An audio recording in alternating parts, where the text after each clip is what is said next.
BNP ক্ষমতায় এলে দেশে যা যা ঘটবে আজকের ভিডিওতে এক্সপ্লেইন করে দেখাবো যে বিএনপি যদি বাংলাদেশের ক্ষমতায় আসে তাহলে দেশে কি হবে বা দেশে যা যা ঘটতে পারে একটা সম্ভাব্য একটা ইভেন্ট আমি তুলে ধরার চেষ্টা করছি। এর আগের ভিডিওতে আমি কিন্তু দেখিয়েছিলাম যে জামাত যদি ক্ষমতায় আসে তাহলে দেশে কি পরিবর্তন বা কি ঘটনা ঘটতে পারে। তো আজকের ভিডিওতে আমি বিএনপি নিয়ে আলোচনা করছি, চলুন তাহলে শুরু করা যাক। বিএনপি যদি ক্ষমতায় আসে তাহলে দেশে এক নাম্বার যে ঘটনাটা ঘটবে সেটা হচ্ছে আওয়ামী লীগের অনেক নেতাকর্মীর নামে প্রচুর মামলা হবে। কারণ আপনারা বিগত সময় দেখেছেন যে বিএনপির যে সমস্ত নেতাকর্মী আছে তৃণমূল পর্যায়ে তারা কিন্তু বাড়িতে কেউ থাকতে পারেনি, ধানের খেরের মধ্যে মাঠের মধ্যেই তারা কিন্তু রাত্রি যাপন করেছেন। তো এই কষ্টটা বা এই ক্ষোভটা তাদের ভেতরে কিন্তু আছে। আমার পরিচিত কিন্তু অনেক বিএনপি সমর্থক বা ভাই বেড়াদার যারা আছেন, তো তাদের সাথে আমি কথা বলে যতটুকু বুঝেছি যে তাদের কথা একটাই যে ভাই হিসাবের খাতা কিন্তু এখনো ওপেন করিনি, মানে হিসাবের খাতা বন্ধ আছে। জাস্ট আমরা একবার শুধু ক্ষমতায় আসব, এই ক্ষমতার জন্য আমরা ওয়েট করছি বা অপেক্ষা করছি। ক্ষমতায় আসলে পরে যার যার সাথে হিসাব নিকাশ বাকি আছে সেগুলো তাদেরকে বুঝিয়ে দেব। কারণ এখন যদি বিএনপি মারমুখো আচরণ করে বা আওয়ামী লীগের প্রতি অত্যাচার অবিচার বাড়িয়ে দেয়, এইটা তাদের ভোটের মাঠে তাদের একটা জনপ্রিয়তা হারিয়ে ফেলতে পারে, যার ফলে তারা কিন্তু এখন থেমে আছে। বিএনপি ক্ষমতায় আসার পরপরই দেখবেন যে আওয়ামী লীগের প্রত্যেক জনের নামে বহুত মামলা হবে। প্রায় সারা বাংলাদেশে যদি আমরা ধরি লক্ষ লক্ষ আওয়ামী লীগের নামে কিন্তু দায়ের হয়ে যাবে বিএনপি ক্ষমতায় আসার পরে। কারণ বিগত দিনে আওয়ামী লীগও বিএনপির নেতাকর্মীদের সাথে কিন্তু ঠিক এটাই করেছে। বিএনপির কোনো নেতাকর্মী গত 16 বছর বাড়িতে থাকতে পারিনি, বুক ফুলিয়ে চলতে পারিনি। এমনকি অনেককে দেখা যায় যে এমন ভাবে কোণঠাসা করে রেখেছিল আওয়ামী লীগ যে তাদের গত 16 বছরে তারা বেঁচে থেকেও না থাকার মতো ছিল। তো আসলে এই ক্ষোভটা কিন্তু তাদের মধ্যে রয়ে গেছে। বিএনপি ক্ষমতায় আসলে 2 নাম্বার যে ঘটনাটা ঘটবে সেটা হচ্ছে এই যে বাজার সিন্ডিকেট, এটা কিন্তু নিয়ন্ত্রণে আসবে। এইটা হলপ করে বলা যেতে পারে।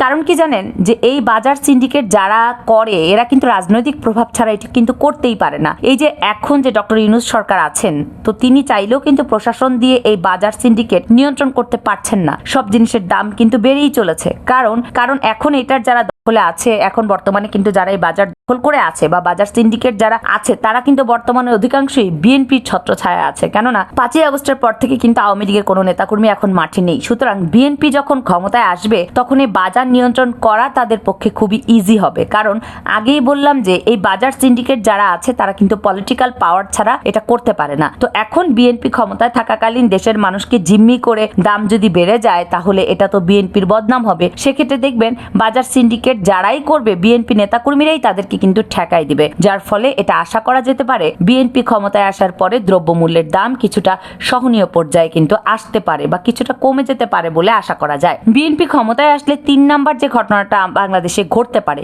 সেটা হচ্ছে ধর্ম প্রচারে অবাধ স্বাধীনতা পাবে। এটা বিএনপি শুরু থেকে, মানে বিএনপির যে আমল তারা শুরু থেকেই কিন্তু এই ধর্ম প্রচারে অবাধ স্বাধীনতা তারা কিন্তু দিয়ে আসছে। আমরা বিগত সময় দেখেছি যে ওয়াজ মাহফিলে কোনো বিষয়ে বক্তৃতা করতে হবে সেটাও কিন্তু বলে দেওয়া হতো। একজন মসজিদের খতিব বা ইমাম তিনি শুক্রবারে কোন বিষয়ে আলোচনা করবেন এটাও তাকে বলে দেওয়া হতো। অর্থাৎ তিনি নিজস্বতা থেকে কোনো আলোচনা করতে পারতেন না বা এরকম বাক স্বাধীনতা ওরকম ভাবে ছিল না আওয়ামী লীগের সময়। বিএনপি আসলে পরে এই বাক স্বাধীনতা কিন্তু ফেরত আসবে। এবং সবচাইতে বড় কথা হচ্ছে যে এই ওয়াজ মাহফিলে আগে যে বাধা দেওয়া হতো কিংবা বিভিন্ন ধর্মীয় অনুষ্ঠানে যে বাধাগ্রস্ত করা হতো এই বিষয়টা আর হবে না। বিএনপি শুরু থেকে এই বিষয়টার প্রতি সফট আমরা দেখেছি যে তারা ধর্মপ্রচারে অবাধ স্বাধীনতা তারা কিন্তু দিয়ে থাকে। বিএনপি ক্ষমতায় আসলে 4 নাম্বার আরেকটা ঘটনা ঘটতে পারে সেটা হচ্ছে বাংলাদেশে মৌলবাদের উত্থান ঘটতে পারে। আমি আগের পয়েন্টে যেটা আলোচনা করলাম যে শুরু থেকে বিএনপি এই যে ধর্ম যারা প্রচার করেন এই বিষয়টা বিএনপি খুব কড়াকড়িভাবে নজরদারি করেন না, যার ফলে বিএনপির আমলে বাংলা ভাইয়ের মতো মানুষ তৈরি হয়। শায়েখ আব্দুর রহমানের মতো এরকম কুখ্যাত উগ্রবাদেরও জন্ম হয়। এই বাংলা ভাই এবং আব্দুর রহমান তারা কিন্তু এই বিএনপির আমলে তাদের জন্ম হয়েছিল বা তারা তাদের আধিপত্য বিস্তার করেছিল। তো এই বিষয়টা লক্ষণীয় যে বিএনপি ক্ষমতায় থাকলে পরে এই মৌলবাদ বা উগ্রপন্থী নেতা যারা আছে এরা কিন্তু মাথা চাড়া দিয়ে উঠবে। বিষয়টা আমার মনে হয় যে বিএনপিকে শক্ত হাতে করা উচিত যে একজন মানুষকে ধর্মীয় স্বাধীনতা যতটুকু দেয়া দরকার ততটুকু দিতে হবে। এর বাইরে সে ইচ্ছামতো উগ্রবাদ ছড়াবে, মৌলবাদ ছড়াবে, এই বিষয়ের উপরে বিএনপির গুরুত্ব আরোপ করা উচিত। তবে এই বিষয়ে আপনাদের একটা কথা বলতে পারি, মির্জা ফখরুল ইসলাম আলমগীর এই লোকটাকে হয়তো অনেকেই বলেন যে বাংলাদেশের দ্বিতীয় কাউয়া কাদের, এই লোকটাকে পছন্দ করেন না, কিন্তু এই লোকটা খুবই সেকুলার পন্থী একজন নেতা।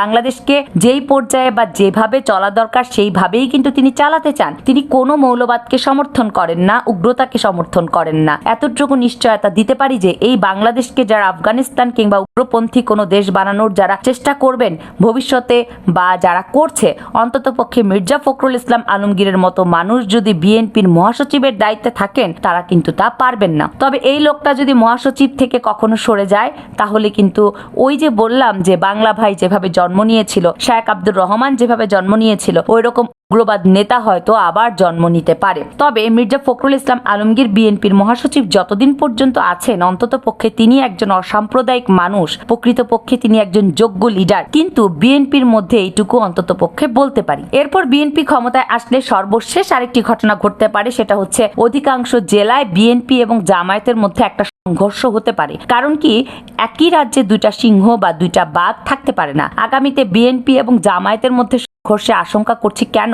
কারণ দেখেন, এদেশের সবচাইতে বড় দল হচ্ছে বাংলাদেশ আওয়ামী লীগ এবং বিএনপি। তো এখন আওয়ামী লীগের প্রতিপক্ষ ছিল কিন্তু বিএনপি, এবং নিঃসন্দেহে বিএনপির প্রতিপক্ষ বা যাদের সাথে মাঠে খেলবে, তো সেই খেলার মানুষ কিন্তু হবে আওয়ামী লীগ। তো এখন আওয়ামী লীগের যে অবস্থা, তাদের পূর্ণ শক্তি নিয়ে মাঠে আসতে কিন্তু একটু সময় লাগবে, যার ফলে এখন কিন্তু মাঠ ফাঁকা। তাহলে এখন ওই মাঠে কে আছে বা কারা আছে? ওই মাঠে কিন্তু এখন জামাত শিবির আছে। তবে এই সংঘর্ষটা তখন হতে পারে যদি জামাত ইসলাম বিএনপির সাথে জোট না বেঁধে তারা যদি একক নির্বাচন করে, তাহলে দেখবেন বিএনপি এবং জামায়াতের মধ্যে সংঘর্ষ হবে। আর যদি বিএনপি এবং জামাত বা জামাত যদি বিএনপি জোটে এসে জোটবদ্ধ হয়ে যদি নির্বাচন করে, তাহলে কিন্তু সংঘর্ষের কোনো আশঙ্কা নেই। তবে অনুমান করা যেতে পারে যে জামাত কিন্তু এবার হয়তো জোট করবে না, তারা খুব সম্ভবত এককভাবে নির্বাচন করার জন্য সমস্ত প্রস্তুতি সম্পন্ন করে ফেলেছে। সেক্ষেত্রে যখন এই জামাত এবং বিএনপি যখন নির্বাচন করবে, তখন কিন্তু আওয়ামী লীগ অতটা প্রতিপক্ষ না, তখন কিন্তু প্রতিপক্ষ হয়ে দাঁড়াবে জামাত শিবির। যার ফলে দেখবেন যে অধিকাংশ জেলায় জামাত শিবির এবং বিএনপির মধ্যে একটা সংঘর্ষ সৃষ্টি হতে পারে। এটা মিলিয়ে নিবেন অদূর ভবিষ্যতে যদি জামাত ইসলাম এককভাবে নির্বাচন করে। তো দর্শক, বিএনপি ক্ষমতায় আসলে দেশে যা যা ঘটতে পারে সেই বিষয়ে বিশ্লেষণ করলাম। এই ভিডিওটি যদি আপনাদের কোনো মন্তব্য থাকে তাহলে প্লিজ কমেন্টস করে জানাবেন। কামরুন নাহার রাখি, কেএনআর মিডিয়া।